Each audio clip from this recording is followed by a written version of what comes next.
yang paling banyak kita jumpai bak-bak kamar mandi kita yang kecil. Kalau seandainya kejatuhan tai cicak, sering tak kita ketemu kira-kira? Bak kita sudah duit dak de, sudah air sare, pam naik mungkin ataupun listrik naik, ngisi air tadi, lah breaking ngisi air, kapan air lah penuh, dibirak cicak pula. Kira-kira dongkol badan. Ya Allah, air tengah mahal. Contoh musim kemarau, air tengah mahal, lah penuh, kita sara-sara menuhkan bak tadi, kapan lah penuh, pak kecil tadi, tak berak cicak tadi. Kira-kira najis sebedah. Ini asli najis. Kan aslinya najis. Kalau cicak dia berkelahi mati, tak jatuh di bak kita tidak apa-apa. Kalau cicak jatuh ke bak kita tidak apa-apa. Ambil cicak buang.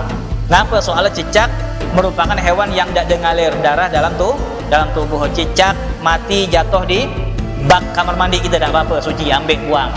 Ataupun lalat masuk ke bak mandi kita tidak apa-apa. Bahkan lalat yang jatuh ke cangkir kita minum macam ni, rupanya ada lalat bermain terbang jatuh sini. Kapan jatuh mati? Kira-kira air yang di sini nih yang kejatuhan lalat tadi najis sebedak kira-kira? Tidak najis. Ngapa tidak najis? Karena termasuk binatang yang tidak ada darah. Bismillahirrahmanirrahim. Qala al-muallif rahimallahu taala wa nafa'na bihi fid dharain amin. Faslun wa kullu ma'in kharaja minas sabilaini najisun. Sampailah kita kepada pembahasan tentang masalah-masalah najis.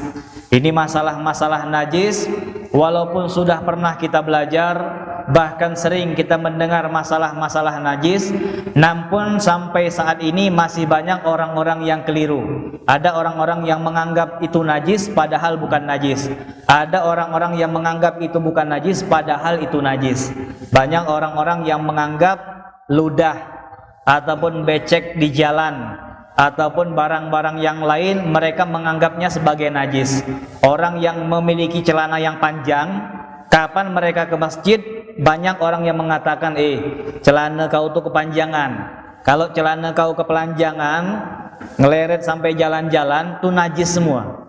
Kira-kira dia tahu dari mana? Kalau seandainya jalan tuh penuh dengan najis, dia nanggap baju ataupun kain, ataupun kalau perempuan gaun ataupun abaya mereka, kapan terkena kotoran, debu ataupun pasir, ataupun terkena yang ada di jalanan seperti pasir, mereka menganggap itu merupakan najis, tidak boleh dibawa sholat. Nanti dulu, banyak orang-orang yang menganggap jalan yang terkena pakaian kita, maka pakaian kita terhitung najis, padahal tidak. Becek-becek di jalan mereka menganggap mungkin saja ada anjing yang melewati kubangan air tersebut, lantas kubangan air tersebut cipratannya kena baju kita, maka najislah baju kita. Ada yang menganggap demikian, padahal kita tidak melihat kotoran di situ, ataupun kita tidak melihat anjing yang sedang berkubang di air tersebut. Ini banyak orang-orang yang menganggap itu najis padahal bukan najis, dan sebaliknya, orang-orang yang menganggap itu najis padahal bukan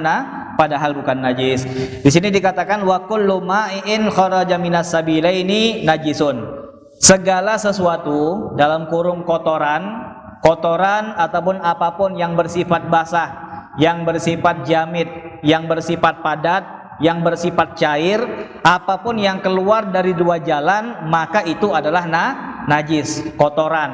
Orang yang buang air besar, orang yang buang air kecil, yang keras. Kalau mencret Ustaz, sama.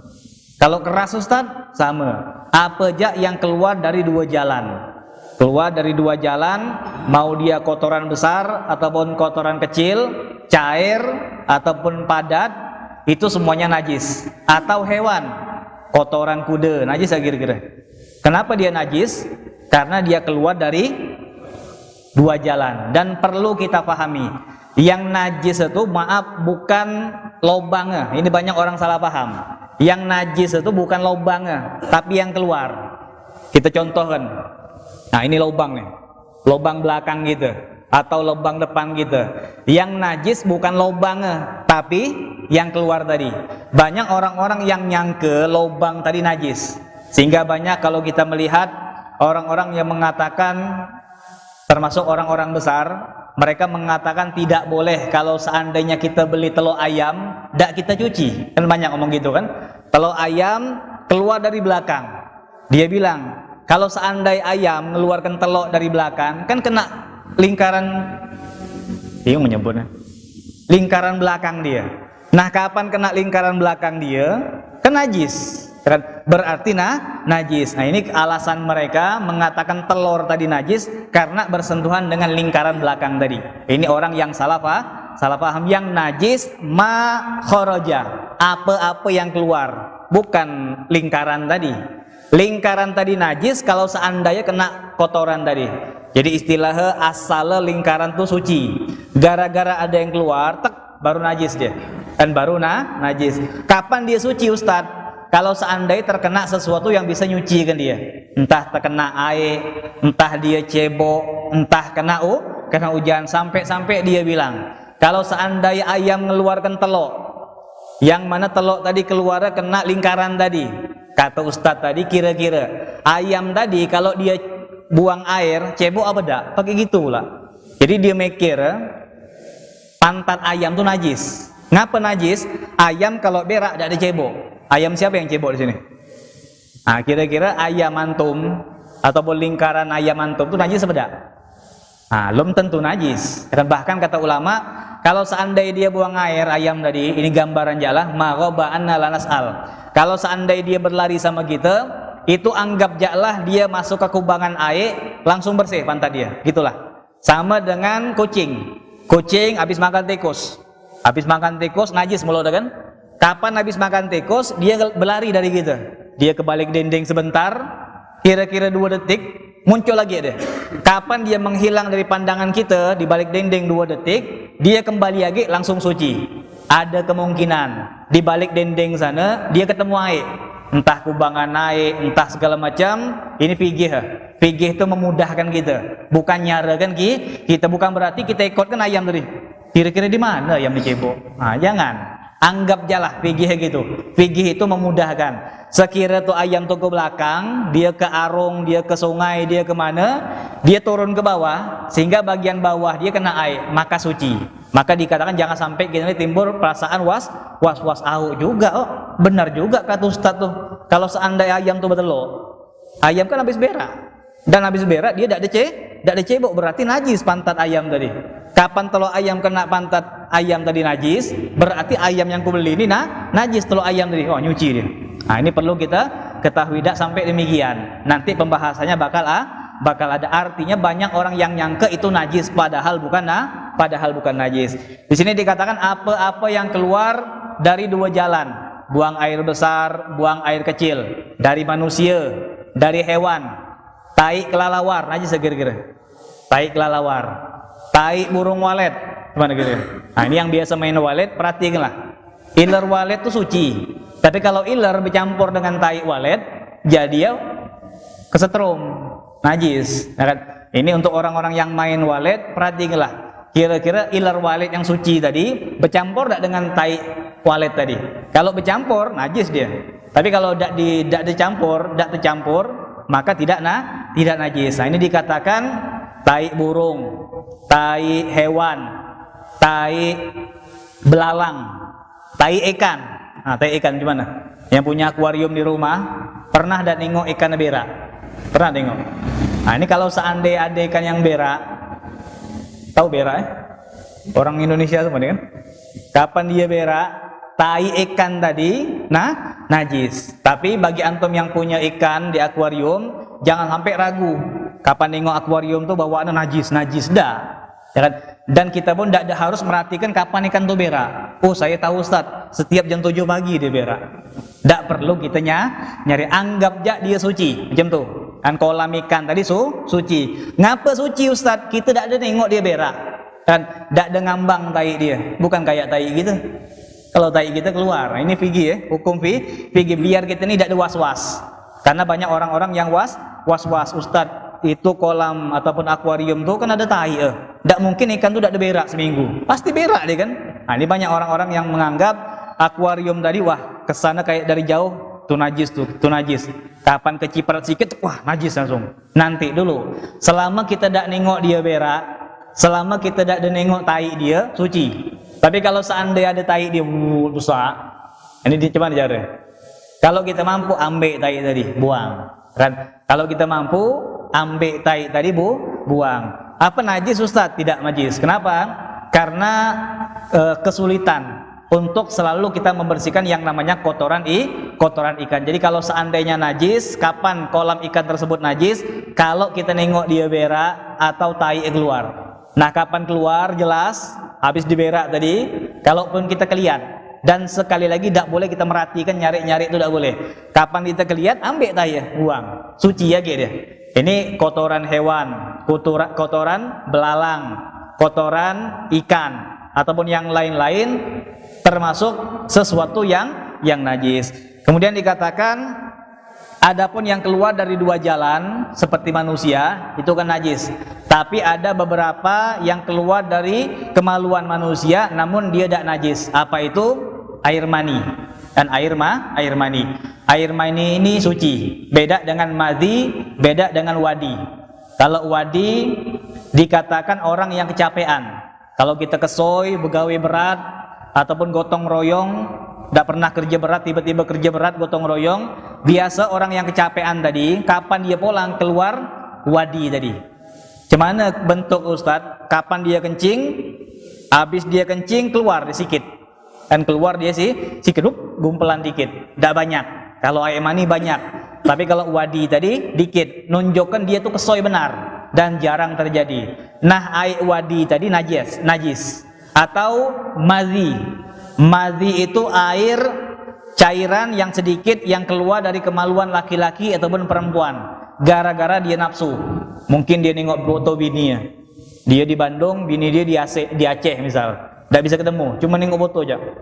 Molek bini ku nih, tapi percuma molek tapi jauh, misal nengok basah, bukan junub bukan, tapi basah. Kapan nengok foto bini do, apa basah nih? Dikit benar, kan air cairannya sangat sedikit.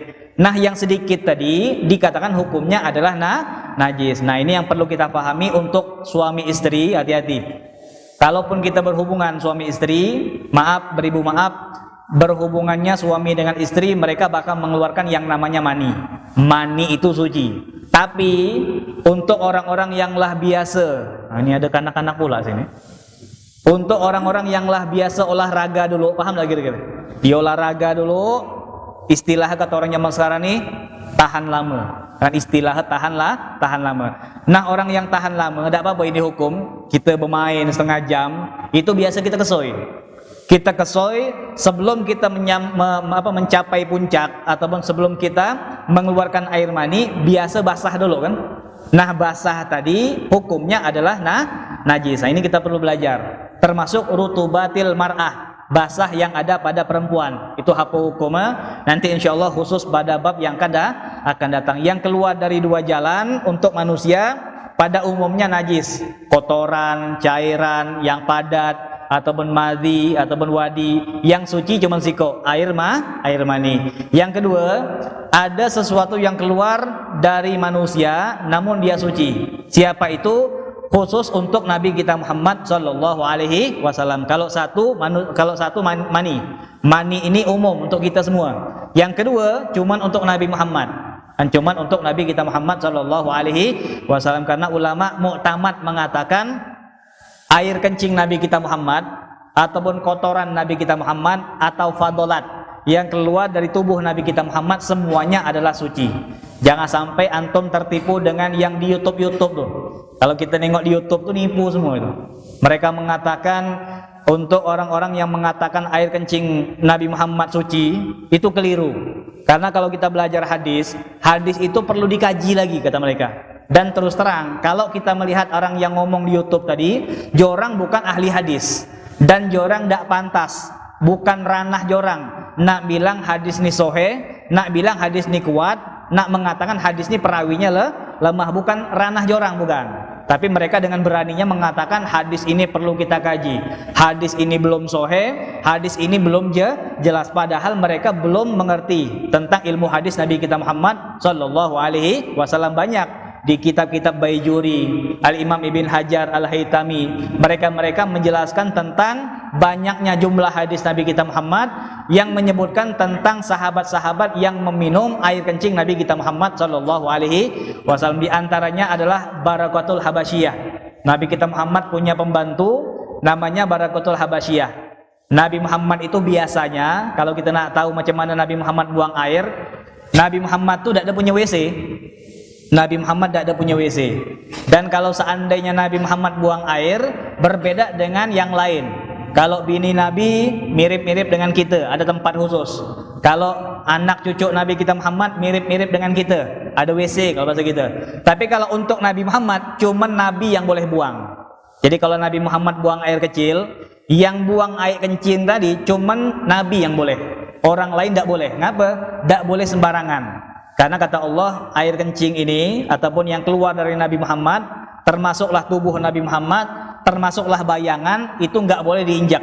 Enggak boleh diinjak sama manusia, enggak boleh diinjak sama benda, enggak boleh diinjak sama jin. Jadi yang bisa nanam, yang bisa buang air kencing tadi cuma Nabi. Kalau seandainya Nabi nyuruh sahabat, sahabat tidak bakal mampu untuk nyari tempat yang tidak bakal ditendeh sama manusia, sama barang, sama jin. Jadi yang pertama harus kita ketahui, yang bisa buang air kencing Nabi itu cuma Nabi. Jadi Nabi itu kalau nak kencing, Nabi itu punya wadah. Kalau bahasa kita ini kayak pespot. Tapi kalau pespot itu kebuka kan? Tapi kalau ini lebih tertutup. Istilahnya kayak panci dengan tutupnya lah, kurang lebih kayak gitu. Jadi Nabi Muhammad kalau buang air di situ ditutup.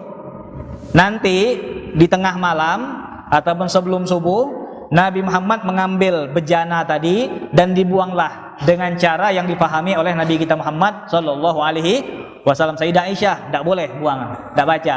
Anak-anak Nabi tidak boleh. Kenapa tidak baca? Harus ada cara khusus untuk membuang kencing Nabi kita Muhammad SAW.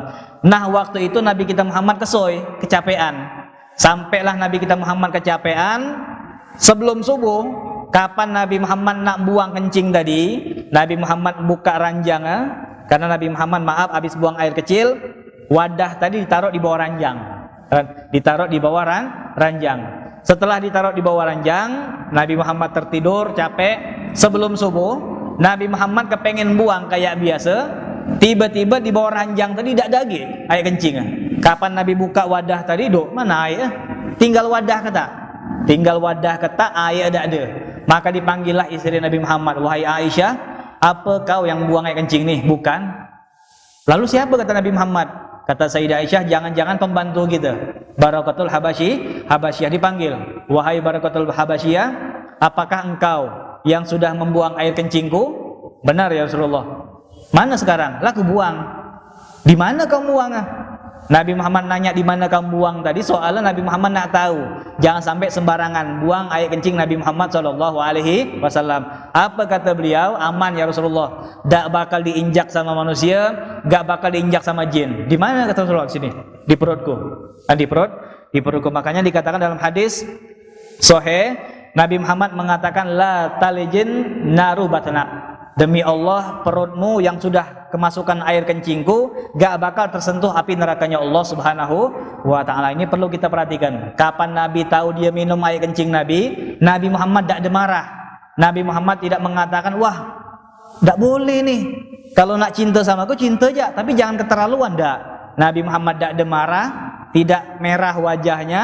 Bahkan Nabi Muhammad memuji perut yang kemasukan air kencing tersebut. Kata Nabi Muhammad, demi Allah tidak bakal tersentuh api nerakanya Allah Subhanahu wa ta'ala. Nah hadis ini dikaji, banyak kitab-kitab yang mentafsirkan hadis ini. Di antaranya mereka mengatakan, ngapa sahabat tuh sampai tergiur untuk minum kencing Nabi. Nah ini kira-kira kita mikir, Barakatul Habasyiyah tuh ngapa dia minum kencing Nabi? Sampai nak minum tuh ngapa? Apa dia haus benar? Apa dia tidak berilmu? Tidak jelas kan? Nah, ini dikatakan demi Allah merupakan penghinaan kalau seandainya ada orang-orang yang mengatakan itu sahabat-sahabat yang bodoh yang meminum air kencing Nabi Muhammad. Perlu kita ketahui, orang yang dekat dengan ustadz ya lama-lama pintar kira-kira. Orang yang berkawan dengan ustadz kira-kira pintar beda? Pintar kan? Yang dekat sama ustadz dapat ilmu terus pintar. Orang yang dekat sama ustadz ya pintar. Apalagi orang yang dekat dengan Nabi Muhammad SAW yang tiap hari keluar ilmu. hadis, Quran, ilham dari Allah, syariat dari Allah Subhanahu wa ta'ala, maka mustahil orang-orang yang tinggal di seputar Nabi Muhammad tidak paham agama. Itu hal yang mustahil. Orang jadi asisten dosen bisa jadi dosen gitu kan. Orang yang jadi asisten dokter lama-lama jadi dokter. Saya punya paman, mungkin antum tahu lah, mustahil dia bakal bodoh, tidak ngerti agama, itu mustahil. Nah ini dengan kepintaran mereka, yang jadi pertanyaan, ngapa sahabat tuh sampai tergiur kepengen minum air kencing Nabi Muhammad? Maka dijawab sama ulama-ulama kita banyak. Yang pertama, mereka mencium aroma sedap yang keluar dari kencing Nabi Muhammad SAW. Orang yang puasa, kapan dia nyium bau kuah rendang, lapar tak kira-kira? Orang yang puasa, tidak sahur, lapar. Kapan dia dengar suara bunyi apa, bau-bau rendang, rendang nih. Yang suka duren, tercium bau duren, duren 3 jurang, duren mentiga, duren segala macam. Tergiur tak kira-kira orang yang suka duren? Bisa-bisa batal bahasa kita. Ngapa batal? Gara-gara nyium bau tadi. Orang yang suka ikan bakar, dia lapar, tetangga dia bakar ikan. Baik-baik niat dia puasa sampai maghrib, tak jadi. Jam 10 buka, jam 9 dia ke pasar, dia bakar ikan, langsung dia makan. Ngapa batal? Tercium aroma tadi. Nah ini kata ulama, ngapa sahabat tuh mereka sampai tergiur untuk minum kencing Nabi Muhammad? Karena sedapnya, karena wanginya aroma Nabi kita Muhammad dari air kencing Nabi kita Muhammad Sallallahu Alaihi Wasallam. Tergiur. Selain tergiur, mereka pun paham ini merupakan sesuatu yang keluar dari tubuh Nabi Muhammad, pasti mulia, dan mereka yakini apa yang mulia dari Nabi Muhammad bakal mulia juga. Setiap yang keluar dari Nabi kita Muhammad Sallallahu Alaihi Wasallam, dan orang yang meminum yang keluar dari tubuh Nabi kita Muhammad juga bakal menjadi mulia. Dia sedap, dia tahu ini luar biasa, dia pun tergiur. Yang terakhir kata ulama, kita persingkat, karena cinta mereka, pengagungan mereka yang luar biasa kepada Nabi kita Muhammad Sallallahu Alaihi Wasallam. Sahabat tuh semua memuliakan Nabi. Kapan Nabi potong rambut, semua rambut tak ada yang jatuh. Kan semua rambut Nabi tak ada yang jatuh, semua dipotek sama sahabat Nabi Muhammad, semua diperebutkan sama Nabi kita Muhammad Sallallahu Alaihi Wasallam. Ada yang bangga aku dapat selembar, ada yang bangga aku dapat 2 lembar, ada yang paling bangga Sayyidina Khalid bin Walid dapat 1 gepok yang lumayan banyak dari rambut Nabi kita Muhammad Sallallahu Alaihi Wasallam. Kalau rambut kita siapa yang ngerebut kira-kira? Tukang cokor jadi sapu, sampah kata nih. Beda rambut kita dengan rambut Nabi Muhammad Sallallahu Alaihi Wasallam. Nabi Muhammad wudhu, dikatakan setiap wudhu Nabi Muhammad yang jatuh diperebutkan sama sahabat-sahabat Nabi kita Muhammad Sallallahu Alaihi Wasallam. Ada tak kira-kira ustad-ustad yang kalau wudhu diperebutkan wudhu? Ada kira-kira? Tak ada. Ustad, ulama, kiai tak selepel dengan Nabi kita Muhammad Sallallahu Alaihi Wasallam. Dan kita pun tak boleh ada ustad nih wudhu langsung kita berebut. Ada boleh, kan? Itu bukan Nabi kita Muhammad Sallallahu Alaihi Wasallam, itu mustakmal, kan? Itu mustakmal. Tapi kalau dia habis makan, boleh kita berebut. Kalau seandainya dia sudah, jangan sampai diberi kopi yang mahal, barulah nyicip sekali. Wah berkah. Tuh minum kopi, baru seteguk. Nah ini dikatakan yang keluar dari tubuh Nabi kita Muhammad itu semuanya dimuliakan oleh sahabat Nabi kita Muhammad Sallallahu Alaihi Wasallam. Jadi dikatakan kotoran, termasuk kotoran cicak, kotoran belalang, kotoran ikan, hukumnya adalah najis. Nah ini ada pertanyaan sedikit yang paling banyak kita jumpai, bak-bak kamar mandi kita yang kecil kalau seandainya kejatuhan tai cicak, sering tak kita ketemu kira-kira? Bak kita sudah duit tak ada, sudah air sare, pam naik mungkin ataupun listrik naik, ngisi air tadi, lah breaking ngisi air, kapan air lah penuh, dibirak cicak pula. Kira-kira dongkol beda nih. Ya Allah, air tengah mahal, kan? Contoh musim kemarau, air tengah mahal, lah penuh, kita sara-sara menuhkan bak tadi, kapan lah penuh bak kecil tadi, tak berak cicak tadi. Kira-kira najis apa dah? Ini aslinya najis, dan aslinya najis. Kalau cicak dia berkelahi mati, tak jatuh di bak kita tak apa-apa. Kalau cicak jatuh ke bak kita tak apa-apa. Ustad dipoto pula sama dia. Ustad misal ada cecak mati di bak kami, macam mana? Tak apa-apa, ambil je cecak buang. Kenapa? Soalnya cecak merupakan hewan yang tidak mengalir darah dalam tubuh. Cecak mati jatuh di bak kamar mandi kita tak apa-apa, suci, ambil buang. Ataupun lalat masuk ke bak mandi kita tidak apa-apa. Bahkan lalat yang jatuh ke cangkir, kita minum macam ni, rupanya ada lalat bermain, terbang, tek, jatuh sini. Kapan jatuh mati? Kira-kira air yang di sini nih, yang kejatuhan lalat tadi, najis apa tidak kira-kira? Tidak najis. Ngapa tidak najis? Karena termasuk binatang yang tidak ada darah. Enduk-enduk apa gitu?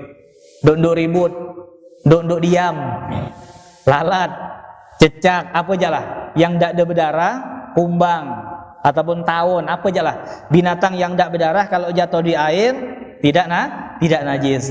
Bahkan kata Nabi Muhammad, kalau seandainya ada lalat yang jatuh, ambil lalat, celupkan dulu, ambil lalat, minum air tersebut, kata Nabi kita Muhammad SAW. Tapi kalau seandainya tai cecak, lain hukum. Kalau cecak jatuh tidak apa-apa. Tapi kalau tai cecak beda. Cecak suci, tai najis. Kalau seandainya tai cecak jatuh, kapan kita masuk kamar mandi? Lah sudah berak agi cecak. Atau rumah kita yang banyak tikus, lah sudah. Yang besar nih pasti tai tikus nih. Emang jorang berdua nih nyari wala, emang lah. Tai cecak, tai tikus dalam kamar mandi kita ataupun bak kamar mandi kita. Apa hukum? Tengok. Kalau seandainya kita termasuk orang yang kaya alias tidak repot untuk membersihkan bak tadi, tinggal buka, air banyak melimpah, tidak ada sara. Atau yang kedua, rumah kita jarang ada tikus, jarang ada tikus, jarang ada cecak. Kan ada rumah-rumah yang bersih kan, cecak tidak ada, tikus tidak ada. Beda dengan orang miskin. Orang miskin cecak di mana-mana, tekek di mana-mana, tikus di mana-mana. Ini perlu kita pahami, hukumnya beda. Untuk rumah yang kaya, ini untuk rumah yang kaya, yang jarang ada tikus, yang jarang ada cecak, yang kita mampu kapan jak ganti-ganti air, yang kita punya waktu luang untuk membersihkan bak tadi, maka untuk orang seperti ini, hukum bak yang kejatuhan najis tadi, cecak tadi, hukumnya adalah najis. Ngapa? Dia jarang ketemu dengan tai cecak, baru sekali itulah. Dia jarang ketemu dengan tai tikus, cuman itulah, jarang-jarang. Air dia banyak, kamar mandi dia besar, waktu dia luang, sangat mampu untuk membersihkan bak tadi. Maka untuk mereka yang seperti ini hukumnya najis. Tapi untuk orang-orang yang miskin, yang rumah dia cecak di mana-mana, kalau nak dihitung-hitung, tiap hari kita bakal nguras bak. Itulah istilah. Tiap hari kita bakal nguras bak. Hari ini nguras bak, sore berak lagi dia. Habis nguras bak, malam berak lagi dia. Untuk orang seperti ini, yang banyak tikus, yang banyak cecak, alias kalau seandainya kita nak bersihkan repot gitu. Bersihkan berak lagi dia. Bersihkan lewat lagi. Nah, kalau kita nak bersih-bersih tidak bakal selesai pekerjaan kita. Maka untuk kondisi yang kedua tadi hukumnya ma'fu. Dan hukumnya ma'fu, kita taklid dengan madhab Imam Malik. Karena madhab Imam Malik mereka mengatakan kotoran dari hewan yang boleh dimakan tidak najis. Jadi bagi madhab Imam Malik, tai ayam itu tidak najis. Bagi madhab Imam Malik. Tapi kalau kita Syafi'i, kalau kita habis diberak ayam, apa yang kita lakukan? Berak balik. Dicuci, bukan berak balik. Kalau kita diberak ayam, dicuci, ya kan? Karena kita madhab Imam Syafi'i. Kalau Syafi'i, tai ayam, tai hewan yang boleh dimakan, tai sapi, apa aja yang boleh dimakan, najis. Tapi kalau madhab Imam Malik, kotoran dari hewan yang boleh dimakan. Apa yang boleh dimakan? Ayam, bebek, burung, apa aja lah. Kan unta yang boleh dimakan, kotorannya tidak najis. Kan kotorannya tidak najis. Atau kotoran dari hewan yang tidak ngalir darah. Jadi beda dua. Hewan yang boleh dimakan sama hewan yang tidak ada darah. Kalau jorang berak, tai tidak najis. Madhab Imam Malik. Kira-kira nyambung lah nih. Jangan terbalik ya. Kalau yang Imam Malik tidak najis. Tai burung, tai cecak tidak najis. Tapi kalau Imam Syafi'i, tai burung, tai sapi, tai cecak najis. Maka dikatakan untuk orang yang miskin tadi, yang susah bagi mereka untuk nguras lagi apa ke yang bak tidak ada sesuai dengan lubang. Kan ada kan bak tadi basing-basing, aku nak yang sini aja lah, aku nak yang sini ya, tidak boleh. Dari madhab yang 4 tadi, kita harus ikut dengan sikok madhab, tidak boleh campur-campur, harus sikok madhab. Ustadz, lalu macam mana nasib dengan 3 madhab yang lain? Nasib 3 madhab yang lain boleh kita pakai kalau seandainya darurat. Jadi istilah 4 madhab itu kayak 4 kunci gitu. Kayak 4 kunci. Siko yang kita pakai Nanti kapan dia hilang, baru kita pakai kunci cadangan, istilah kayak gitulah. Kan istilah kayak gitu. Kapan tidak mampu lagi mengikuti gaya mazhab Imam Syafi'i, maka kita ambil kunci serep. Kayak sop. Kapan kita sembahyang Id, kan sering saya jelaskan. Kalau kita sembahyang Id, sop jangan sampai berada di depan tangga. Karena mazhab Imam Syafi'i yang terhitung berjamaah dari mulai dalam masjid sampai ke tangga ke belakang. Yang ke depan tidak boleh. Yang ke jalan ke depan tidak boleh. Mazhab Imam Syafi'i. Di atas pendopo tidak boleh. Ngapa naik tangga di luar masjid? Tapi kalau seandainya mendesak, lah kita atur, rupanya orang nambah lagi. Ustaz, macam mana nih Ustaz? Di situlah penuh, di sinilah penuh. Ibu-ibu lah nunggu di jembatan tadi. Apa kita suruh pulang? Jangan suruh pulang. Pakai kunci serep. Pakai madhab yang lain, silahkan naik ke pendopo. Ngapa boleh? Tadi tidak boleh. Soalnya lah kepepet. Jadi dikatakan boleh pakai madhab yang lain kalau seandainya kepepet untuk pakai madhab Imam Syafi'i. Istilah madhab yang lain itu kayak kunci serep lah. Kira-kira nyambung lah. Nah, jadi dikatakan tai cecak tadi najis. Tapi kapan kira-kira sare, masa ngurak sebak terus, masa ini terus, atau contoh masjid lah, masjid kita ini teko sering tidak masuk, cecak sering berak tak kira-kira. Nah, ini dikatakan perlu kita perhatikan lah, perlu kita perhatikan. Kalau seandainya masjid kita ini jarang ada tekos, tiba-tiba tekos masuk, dia berak, hukum tai tadi najis. Ngapa jarang ada tekos? Beda kalau seandainya masjid kita ini tekosnya berjamaah juga sama kita. Kita sering masuk, sering lagi orang masuk masjid.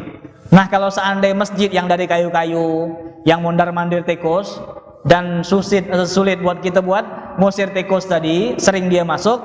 Kalau seandainya dia berak, najis. Tapi kalau yang kalau dia jarang-jarang, najis. Kalau seandainya dia sering masuk ke masjid, dimakfu. Paham kira-kira? Kalau kira-kira sare lah. Kalau kira-kira sare, Ustadz tekos ini banyak benar Ustadz, dia usir, dia segala macam ditoleh, tekos jangan masuk, masuk tuh lah misal. Hukumnya makfu. Tapi kalau tidak pernah ada tekos, tiba-tiba tekos masuk, heboh, berak dia di sini, maka hukumnya menjadi najis. Atau cicak juga sama. Tengok masjid Kalau masjid yang banyak cicak, dikit-dikit berak. Nah, kalau memang lah tidak terkontrol lagi, lah banyak emang, maka hukum tai cicak tadi makfu, tinggal disapu aja lah. Kan tinggal disapu. Tapi kalau seandainya masjid tertutup rapat, entah dia mungkin masjid AC rapat, tekos tidak ada, nyamuk aja cuma anak ini bisa masuk, saking sempit tempat untuk masuk tadi. Tekos tidak ada masuk, cecak tidak ada masuk. Tiba-tiba cecak masuk berak, maka masjid yang jarang ada cecak tadi, kapan cecak berak, maka hukumnya adalah najis. Paham Lah kesoy ngulang nih. Paham? Untuk yang sara-sara dimudahkan sama Allah Subhanahu wa ta'ala. Kemudian dikatakan sesuatu yang keluar dari tubuh kita itu najis. Kemudian kalau seandainya sesuatu yang bukan kotoran tapi keluar lewat belakang kita, seperti cacing atau orang yang main lato-lato, tahu lato-lato? Masuk perut. Kapan masuk perut? Keluar lewat belakang. Pertanyaan saya, lato-lato tadi apa hukum? Najis apa mutanajis? Kalau najis itu tai. Kalau mutanajis, sesuatu yang kena najis. Jadi lato-lato tadi hukumnya bukan najis tapi mutanajis. Sesuatu yang suci tapi terkena najis. Mutanajis bisa dibersihkan. Beda. Kalau najis itu tai, najis. Tapi kalau seandainya mutanajis, sesuatu yang kena tai. Sesuatu yang kena kotoran. Jadi kalau seandainya lato-lato tadi, hati-hati yang main tutup mulut. Kapan masuk lewat belakang kotor, maka tinggal disiram, lato-latonya kembali bersih. Itu namanya mutanajis. Sama dengan cacing, sama. Kapan musim cacing itu? Musim cacingan, anak kita bilang, "Mak," atau "Pak, ngapa?" "Pak, nyongol di belakang." Kita nengok, ya Allah, si ujang keluar, cacing dari keluar. Kapan cacing tadi keluar? Cacingnya bukan najis, tapi mutanajis. Kalaupun diseram, suci dia. Artinya kalau seandainya tersentuh dengan yang lain, kalau diseram maka hukumnya boleh-boleh saja. Beda antara najis dengan mutanajis. Sama dengan bayi yang keluar najis apa mutanajis? Sedap nyebut sebenarnya mutanajis. Kapan bayi keluar berbarengan dengan darah. Sesuatu yang berbarengan dengan darah maka hukumnya adalah menjadi mutanajis. Sesuatu suci, bayi tadi suci. Bayi keluar dari mana? Depan kan? Keluar dari depan sama dua jalan. Dia keluar bayi tadi samalah hukumnya dengan keluar lato-lato, samalah keluar dengan telur ayam, samalah. Kalau seandainya telur ayam keluar bersih, tidak ada darah, tidak ada tai, langsung boleh kita makan. Kalau seandainya ada telur ayam, ini kita mulai dengan telur ayam, kita tutup dengan telur ayam. Mudah-mudahan malam ini kita makan telur ayam. Ini dikata yang amin, yang lama tidak makan telur ayam ya. Nah, ini kita bahas kembali telur ayam. Telur ayam tadi macam mana Ustaz? Kita kembali ke awal lagi. Telur ayam tadi kalau seandainya bersih, kalau kita nengok tidak ada tai. Kalau seandainya ada tai itu jelas dia kayak gunung menumbing. Ada gunung menumbing itu masuk jelas tai itu. Nah, macam ni. Jangan bentuk hijau-hijau gitu tai kan? Tai ayam. Hijau putih. Ini tai ayam nih. Kalau jelas itu ada tai ayam, maka jelas kita ambil tai tadi kita buang karena dia menjadi najis. Atau jelas ada darah. Kapan kita beli telur, sudahlah dia ada tai, yang siko banyak darah pula. Mungkin dia ngedan sara mungkin telur ayam tadi. Belum pernah bertelur mungkin. Ada darah, sama bersihkan juga. Sama hukum dengan bayi yang keluar di samping kanan kiri mereka ada darah, dicuci dulu biar bayi tadi menjadi suci. Kalau tidak diseram, najis dia. Dan menjadi najis. Kapan kita megang dia, langsung kita sholat bisa bermasalah. Sama dengan telur ayam tadi. Telur ayam, lato-lato, bayi, kalau berbarengan dengan darah, berbarengan dengan kotoran, maka dia menjadi najis ataupun mutanajis, harus dibersihkan. Tapi kalau seandainya telur ayam tidak ada tai, tidak ada darah, langsung keluar, suci, tidak boleh kita bersihkan. Justru kalau seandainya kita mandai-mandai, kata orang mentok sok alim, sok suci, sok bersih, kita bersihkan. Nah, ini gara-gara kena air, maka telur tadi harus benar-benar bersih. Jadi orang yang nak nyuci telur jangan nanggung-nanggung. Kalau nak nyuci, cucilah benar-benar. Jangan. Dia kapan kering tidak apa-apa. Jaf bijaf bila hilap. Tapi kalau telur tadi lah kena air ataupun kita nyuci nanggung-nanggung, gara-gara dia kena air tadi bisa bermasalah. Harus benar-benar bersih kita. Jadi kalau kita nak nyuci, nyucilah benar-benar. Tidak ada istilah pakai apa? Keran. Nah, tak bisa. Kalau kita nak nyuci, nyucilah benar-benar. Kalau tidak, sudah tinggalkan. Jangan setengah. Ustaz, kalau seandainya dalam telur tadi ada darah, sering kita bahas kira-kira. Dalam telur tadi kapan kita, nak mecah kan? Ada darah. Apa hukum darah yang ada dalam telur tadi? Hukumnya adalah suci. Ada kepala Ustaz? Ada kepala. Suci. Kan hukumnya adalah suci. Darah ataupun apa saja yang ada dalam telur tadi, jangankan kepala. Kalaupun dia jadi ayam, suci tak kira-kira? Suci. Kan mana ada cerita dia kalau kecil najis, nanti kalau dia hidup suci? Enggak. Kan kalau dia najislah selama. Kalau dia sucilah dari awal sampai akhir. Telur yang punya darah dah lama tak apa-apa. Telur yang ada kepala misal, suci. Kalau nak makanlah. Atau kalau seandainya ikan, dibahas dalam kitab Baijuri, ikan ada hukum. Untuk ikan yang kecil, kalau dia memiliki darah tidak apa-apa. Darah atau apa di ikan yang kecil tidak apa-apa. Tapi kalau untuk ikan yang besar, ukuran yang besar itu seginilah, satu zero. Kalau segini ikan, dia punya darah yang banyak, maka dikatakan darah tadi hukumnya najis, wajib kita buang. Belek bawah leher, buang darah. Kan? Kalau ada yang nyangkut tidak apa-apa. Dan yang nyangkut di ikan tidak apa-apa. Yang nyangkut di ayam tidak apa-apa. Jadi kalau antum beli ayam, kapanlah dibersihkan, ada sikit darah. Kata bini, alang kelama bang, bersihkan ayam dari jam 6 sampai jam 11. Ada darah, najis, tidak apa-apa. Kan? Kalau sikit nyangkut tidak apa-apa. Tapi kalau banyak darah ayam, habis kita motong banyak darah, itu merupakan najis. Ini telur. Telur ini kalau keluar suci. Yang kedua, telur itu hukumnya halal untuk dimakan. Kan? Telur buaya. Apa hukum makan telur buaya? Telur ayam halal, jelas kan? Telur ayam jelas, harga 1.900, halal, suci. Itu telur ayam. Tapi kalau telur buaya, kira-kira suci apa tak? Telur buaya suci, kan? Telur ular suci tak kira-kira? Di rumah kita ada ular nelo. Ustaz, Ustaz, ada telur ular. Najis beda, suci telur ular. Asal kita mandai-mandai mindahkan telur tadi, hati-hati aja lah kena ular tadi. Ini dikatakan telur ular suci, telur buaya suci. Boleh dimakan enggak Ustaz? Boleh, dikatakan. Hukumnya boleh dimakan. Ulama mengatakan selama telur itu belum ditemukan kalau dia berbahaya kalau dimakan, boleh dimakan. Telur buaya nak makan, boleh tak kira-kira? Boleh. Nah, tinggal antum cari tahu di kedokteran makan telur buaya boleh apa tak? Bahaya apa tak? Kalau bahaya tak boleh. Tapi kalau tak bahaya boleh. Maka ulama mengatakan telur dari apa aja keluar? Telur buaya, telur ular, telur penyu, telur dinosaurus.